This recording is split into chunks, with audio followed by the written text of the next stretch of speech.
Esta semana, en Vaticano, asistimos al discurso anual que el Papa Francisco dirige al cuerpo diplomático acreditado ante la Santa Sede. Les mostraremos la agenda del Santo Padre junto con su itinerario para este 2024. Además, descubrimos cuál es la basílica favorita del Santo Padre en Roma. Todo esto y mucho más, a continuación, en Vaticano.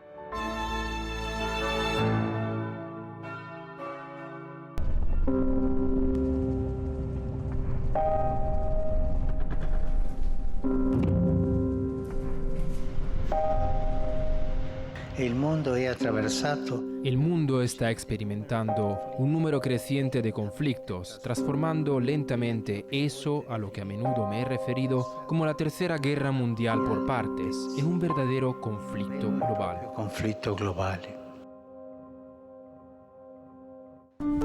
En su discurso anual a los diplomáticos acreditados ante la Santa Sede, el Papa Francisco subrayó su preocupación por el peligroso camino que lleva el mundo y la necesidad de paz, en particular en Oriente Medio. Tutti siamo rimasti scioccati dall'attacco terroristico. A todos nos conmocionó el atentado terrorista contra la población israelí del 7 de octubre, en el que muchos inocentes fueron brutalmente heridos, torturados y asesinados, y otros muchos fueron hechos rehenes. Reitero mi condena por lo ocurrido, así como a toda forma de terrorismo y extremismo, ya que estas acciones no resuelven los problemas entre los pueblos. Al contrario, los dificultan, causando sufrimientos a todos. De hecho, esto ha provocado una fuerte respuesta militar israelí en Gaza, que a su vez ha causado la muerte de decenas de miles de palestinos, entre ellos muchos inocentes, causando una grave crisis humanitaria y un sufrimiento inimaginable. Con sofferenze inimaginabili. En este discurso dirigido a los diplomáticos, el Santo Padre subrayó que el camino hacia la paz incluye el respeto de toda vida humana, en particular la de los no nacidos. Expresó su preocupación por la persistente difusión de la cultura de la muerte en Occidente e hizo un llamamiento a volver a los valores fundacionales y al diálogo para superar las divisiones ideológicas. El Papa también abordó el debilitamiento de las estructuras diplomáticas internacionales y las invitó a ser artífices de paz. La vía de la pace. El camino hacia la paz exige el respeto de la vida, de toda vida humana, empezando por la del niño no nacido en el seno materno, que no puede ser suprimida ni convertirse en un producto comercial. En este sentido, considero deplorable la práctica de la llamada maternidad subrogada, que ofende gravemente la dignidad de la mujer y del niño y se basa en la explotación de la situación de necesidad material de la madre. Un hijo es siempre un don y nunca el objeto de un contrato. Es siempre un dono y mai l'oggetto de un contrato. Al final, el Santo Padre destacó la importancia del diálogo interreligioso, la protección de la libertad religiosa y el uso ético de las nuevas tecnologías, en particular de la inteligencia artificial, para garantizar su servicio a la humanidad y su contribución a la paz. Grazie e buon anno a tutti.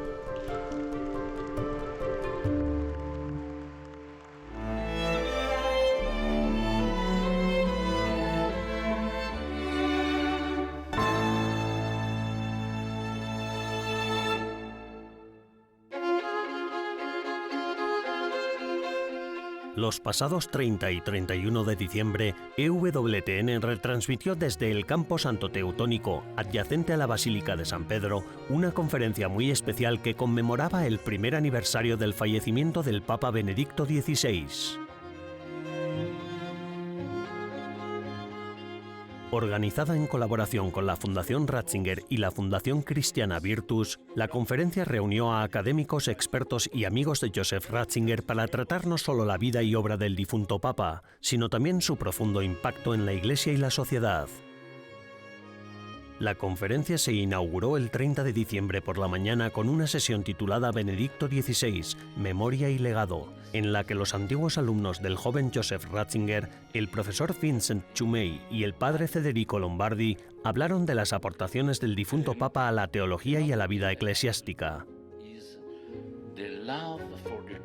En la siguiente sesión, titulada Jesucristo, centro de su teología, el profesor Matthew Bunson y el cardenal Gerhard Ludwig Müller profundizaron en la esencia cristológica de la obra teológica de Benedicto XVI. Joseph Ratzinger's entire Christology. Toda la Cristología y piedad por Cristo de Joseph Ratzinger es un testimonio único de Jesús que nos guía en nuestra fe y nos lleva a la perfección. El cristianismo no es una teoría, sino una revelación con una persona, nuestro Salvador. But a relation to a person, our Savior. El primer día de la conferencia concluyó con una tercera sesión titulada Su muerte a la luz de la vida eterna, durante la cual el cardenal Kurt Koch y el profesor Ralph Wiman hablaron acerca de las ideas del Papa Benedicto XVI sobre la vida eterna. La vida eterna significa entrar definitivamente en comunidad con Dios y amarle. Así lo expresó el Papa Benedicto XVI en sus últimas palabras antes de morir. Señor, te amo. His death, Lord, I love you.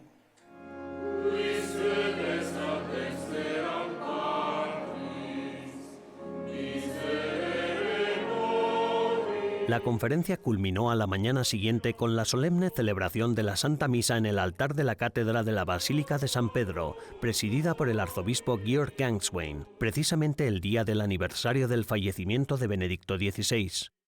Tras la misa, el arzobispo habló sobre los últimos años y los últimos días del difunto Papa.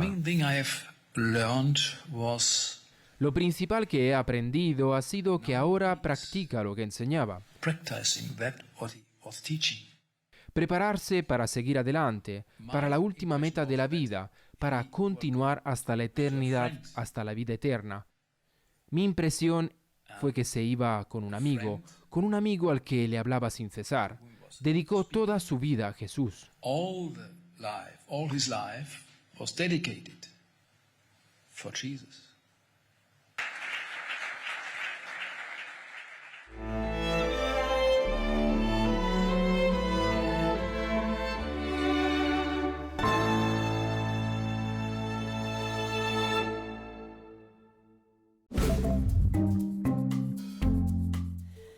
Hola y bienvenidos al Vaticano al Día de esta semana, las noticias más importantes del Papa Francisco y del Vaticano.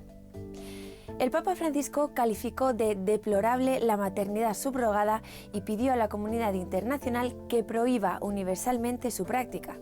En su discurso a todos los embajadores del mundo reunidos en el Vaticano, el pontífice subrayó que en cada momento de su existencia la vida humana debe ser preservada y defendida. En la fiesta del bautismo del Señor, el 7 de enero, el Papa Francisco bautizó a 16 bebés en la Capilla Sixtina del Vaticano. En una breve homilía, el Papa dijo que el bautismo es el regalo más hermoso que los padres pueden hacer a sus hijos. Más tarde, durante su discurso del Angelus, animó a los católicos a celebrar esta fecha de su bautismo como el aniversario de convertirse en hijo de Dios y heredero del reino de los cielos. El Santo Padre dijo que las personas que trabajan en los medios de comunicación católicos no deben abstenerse de involucrarse en la misión evangelizadora de la Iglesia y que, por lo tanto, no pueden permanecer neutrales con respecto al mensaje que transmiten. El pontífice hizo estas declaraciones en una audiencia con una delegación de la Sociedad de Publicistas Católicos de Alemania con motivo del 75 aniversario de su fundación. Durante su discurso del Angelus, el Papa Francisco rezó por la liberación incondicional de todas las personas actualmente secuestradas en Colombia y por la paz en Ucrania, Israel y Palestina. También expresó su cercanía a las víctimas de las inundaciones en la República Democrática del Congo, donde han muerto 300 personas. Para el mes de enero, el Papa Francisco invitó a los fieles a rezar por el don de la diversidad de la Iglesia. El pontífice añadió: recemos para que el Espíritu nos ayude a reconocer el don de los diferentes carismas dentro de las comunidades cristianas y a descubrir la riqueza de las diferentes tradiciones rituales dentro de la Iglesia Católica. Gracias por ver el Vaticano al Día de esta semana. Almudena Martínez Bordiú para EWTN Vaticano.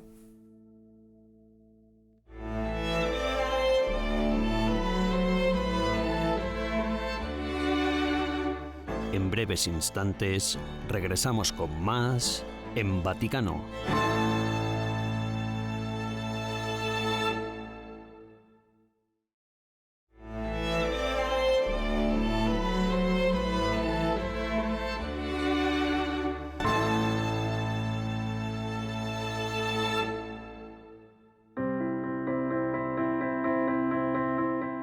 En su Urbi et Orbi del día de Navidad, un solemne discurso papal, el Papa Francisco compartió su deseo de recorrer 2024 como un peregrino de esperanza, afrontando el nuevo año como un tiempo de preparación para el Año Santo, el año jubilar de 2025. El Santo Padre expresó su esperanza de que el Año Nuevo sea una oportunidad para la conversión de todos los corazones, para el rechazo de la guerra y el abrazo de la paz, además de para responder con alegría a la llamada del Señor. Aunque el Santo Padre tiene ahora 87 años y es uno de los papas de más edad de la historia al frente de la Iglesia Católica, un vistazo a su agenda para 2024 revela que no tiene intención de bajar el ritmo ni de reducir sus compromisos. Para empezar, no se tomó ninguna pausa estas pasadas fiestas navideñas y en la fiesta del bautismo del Señor, el 8 de enero, bautizó a todos los hijos de los empleados del Vaticano en la Capilla Sixtina.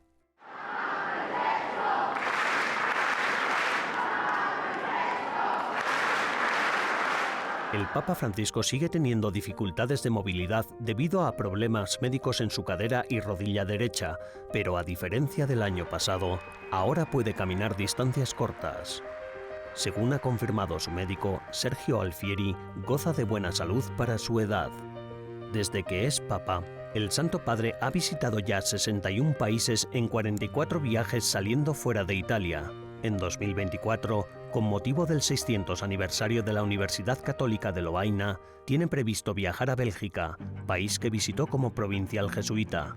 También tiene prevista una visita de 10 días a finales de agosto a 4 países asiáticos: Indonesia, Singapur, Timor Oriental y Papúa Nueva Guinea.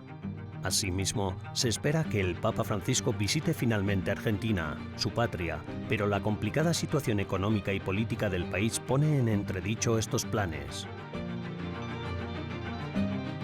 El Papa Francisco se enfrenta este año a una importante decisión en relación con la Iglesia en China.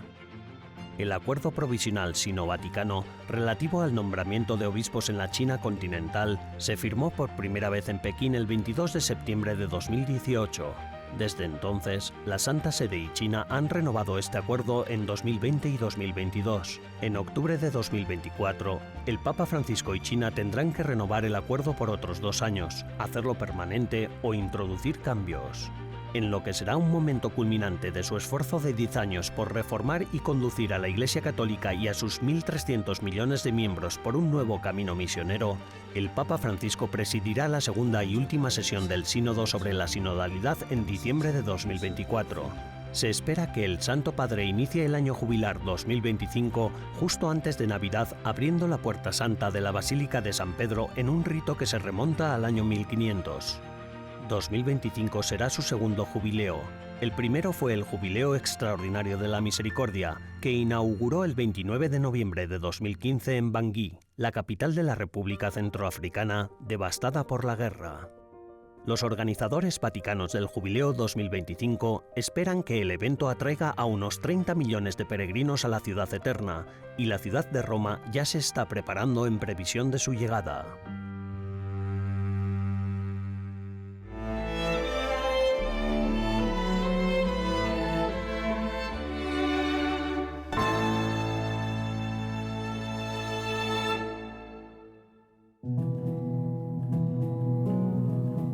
El pasado 16 de diciembre, en una ceremonia celebrada en la emblemática Catedral de Luján, Argentina, fue beatificado el cardenal Eduardo Francisco Pironio, testimonio vivo de una fe inquebrantable y encarnación de la justicia. Originado en el corazón de Argentina, la vida del cardenal Pironio fue un himno dedicado a defender los derechos humanos, fomentar la paz y alimentar el diálogo.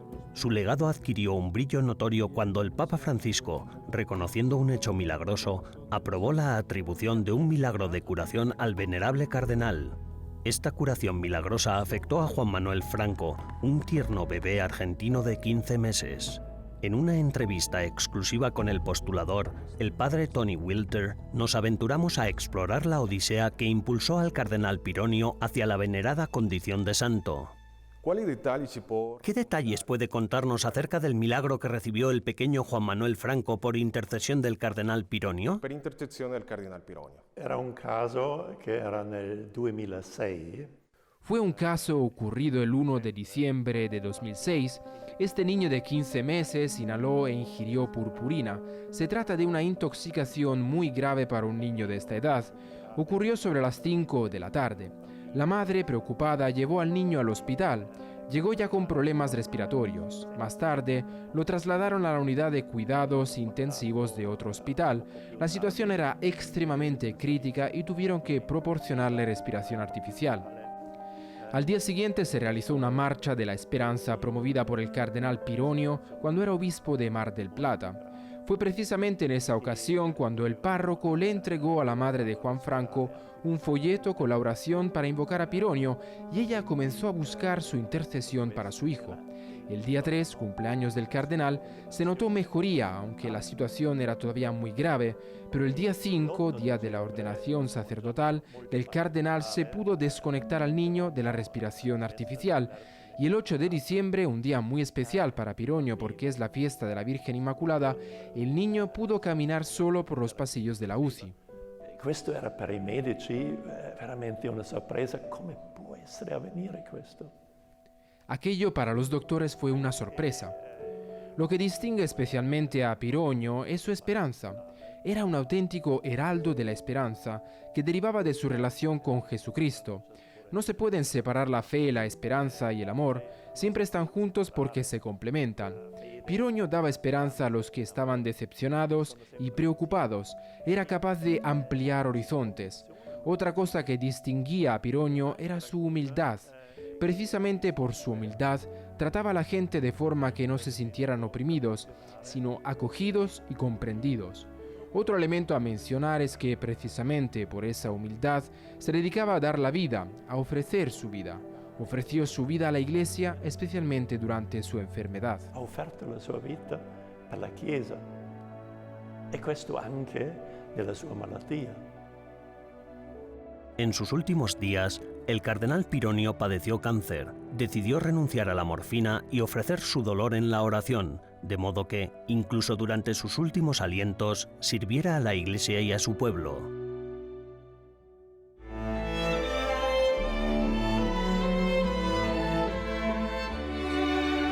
Tras una breve pausa, regresamos con más en Vaticano.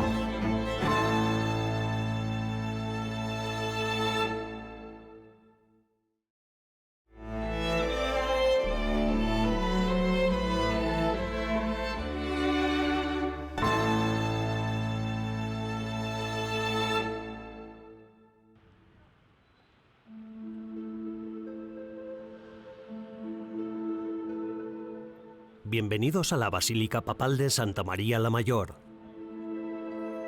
A lo largo de los siglos, la Basílica ha mantenido una conexión especial con los pontífices romanos, 6 de los cuales permanecen enterrados aquí.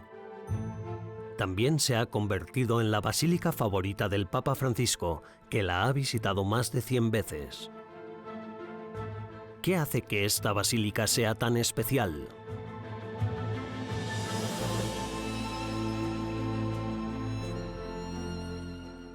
En esta serie, Guido Sante, conservador y restaurador de obras de arte, nos cuenta la historia de esta basílica, testigo de dogmas, milagros, papas, reliquias y grandes artistas. Fue a partir de las obras de estos artistas que el estilo barroco se extendió por todo el mundo.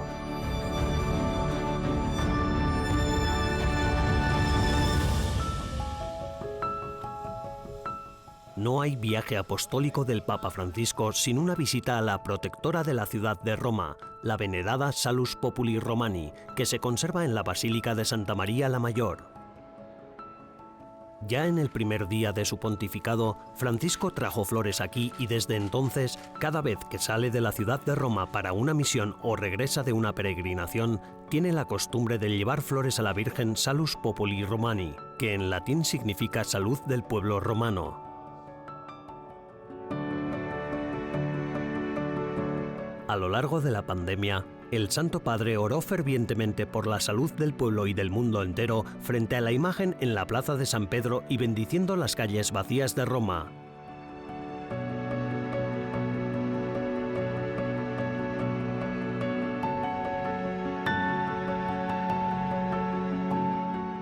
Su regalo a finales de 2023 fue la preciosa rosa de oro, ofrecida en señal de gratitud. Este icono sirve de brújula espiritual al Papa Francisco.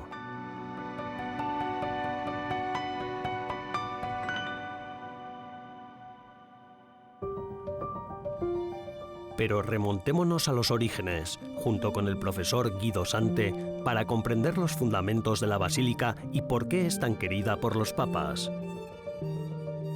Volvamos a la época del Concilio de Éfeso, que zanjó el debate contemporáneo sobre la naturaleza de la maternidad de María proclamando el dogma de la Theotokos. Mientras algunos sostenían que la Virgen era madre solo de la naturaleza humana de Cristo, la Iglesia la declaró finalmente portadora de Dios. La tradición sustenta que la Basílica de Santa María la Mayor fue fundada por el Papa Liberio, pero es el Papa Sixto I a quien debemos la construcción de este extraordinario monumento de la cristiandad, precisamente después del Concilio de Éfeso. El concilio afirmó la maternidad divina de María. La basílica, por supuesto, se convierte en el primer y más importante templo mariano del mundo occidental.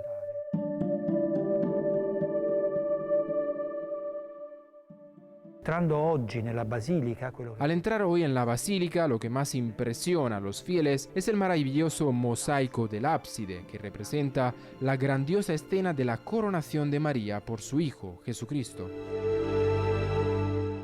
El mosaico es la última obra maestra de la Edad Media en Roma. El primer papa franciscano, Nicolás IV, no solo encargó la obra de arte, sino que incluso eligió residir en Santa María la Mayor en lugar de hacerlo en el Palacio Papal. Toda esta extensa decoración es un monumento y sobre todo un testamento de la devoción franciscana a María. En el centro vemos a Cristo coronando a su madre sentada en un trono. La representación es intrigante porque a los pies de Cristo está el sol y a los pies de María está la luna, ambos elaborados con teselas de la plata más pura. Todas las superficies están cubiertas de pan de oro, con representaciones significativas de San Pedro y San Pablo, dada su ubicación en Roma. Además, el Papa Nicolás IV encargó representaciones de los santos franciscanos más importantes, a saber Francisco y Antonio. En una diminuta representación, él, Nicolás IV, vestido de rojo con la tiara, está de rodillas, presentándose a María y a Jesús. Esto representa que en ese momento era el pontífice. Abajo, por la parte inferior, fluye el río del paraíso terrenal. Todos los animales y plantas conocidos de la época están meticulosamente representados en pequeñas secciones. Más abajo, en los paneles, hay escenas que ilustran los episodios más importantes de la vida de María, una narración visual dentro de la basílica dedicada a María. La basílica es como un libro que conserva la memoria de las creencias cristianas, representadas en sus imágenes, mosaicos y estatuas. Hojeando sus páginas, se puede comprobar que lo que creían los primeros cristianos se ha conservado fielmente a lo largo de los siglos, perdurando hasta nuestros días. È interessante che invece l'arco trionfale, immediatamente prima. Es interesante que en cambio el arco triunfal, justo antes del gran ábside, represente episodios del Antiguo Testamento. Es un mosaico mucho más antiguo que data de la fundación de la basílica, un mosaico del siglo V. Del mismo modo, en las naves laterales hay numerosos episodios del Nuevo y Antiguo Testamento, todos mosaicos. Se trata de los mosaicos de vidrio y azulejos preciosos recubiertos de oro más antiguos de Roma, lo que los convierte en los mosaicos cristianos más antiguos de la ciudad eterna. Quindi i più antichi mosaici cristiani a Roma.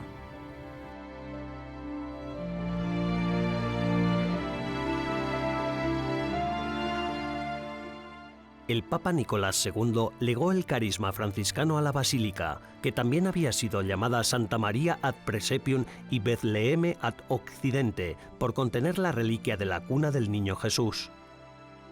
En homenaje a esta sagrada reliquia y siguiendo la tradición de San Francisco, el Papa Nicolás II introdujo en la basílica el primer Belén de la historia, inspirado en el emblemático Belén viviente de San Francisco en Greccio.